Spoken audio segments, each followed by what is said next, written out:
আসসালামু আলাইকুম। ঢাকা বিশ্ববিদ্যালয়ের মধুর ক্যান্টিনে সংবাদ সম্মেলনের মাধ্যমে নতুন ছাত্র সংগঠন আজকে আত্মপ্রকাশ করেছেন। সেটি হচ্ছে বাংলাদেশ গণতান্ত্রিক ছাত্র সংসদ। কিন্তু দুঃখের বিষয় হচ্ছে এইটাই, বাংলাদেশের 5ই আগস্টের পরে বাংলাদেশের মানুষের ছাত্রদের উপরে যেই আশা আকাঙ্ক্ষা, সে আশা আকাঙ্ক্ষার প্রতিদান ছাত্র সংসদ দিতে পারে নাই।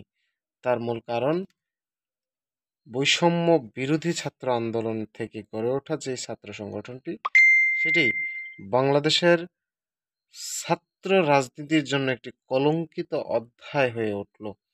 কারণ সংবাদ সম্মেলনের সাথে সাথে দুইটি পক্ষের সংঘর্ষে জড়িয়ে পড়ে। যারা পদবঞ্চিত তাদের দাবি তারা প্রাইভেট বিশ্ববিদ্যালয়ের শিক্ষার্থী, যার কারণে তাদের এই জায়গায় খুব একটা মূল্যায়ন করা হয় নাই। ঢাকা বিশ্ববিদ্যালয়ের যারা স্টুডেন্ট আছে তাদেরকেই যথেষ্ট মূল্যায়ন করে সেই কমিটি গঠন করা হয়েছে। আমি স্পষ্ট ভাষায় একটা কথা বলতে চাই, বাংলাদেশের রাজনীতিতে ঢাকা ইউনিভার্সিটিকে খুব বেশি মূল্যায়ন করা হয়।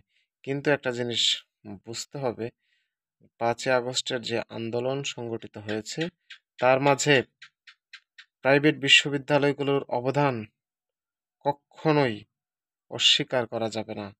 যদি প্রাইভেট বিশ্ববিদ্যালয়গুলো সমহারে এগিয়ে না আসতো, তাহলে বাংলাদেশের বর্তমান মুক্ত আকাশ মুক্ত বাতাস কশ্চিনকালও হয়তো বা সম্ভব হতো না। তার কারণ ঢাকা বিশ্ববিদ্যালয় সহ অনেকগুলো জায়গায় পুলিশদের ঘেরাও কিংবা পিছু হটাইতে ছাত্রদেরকে সক্ষম হয়েছে। সেই জায়গায় প্রাইভেট বিশ্ববিদ্যালয়গুলো এগিয়ে এসেছে।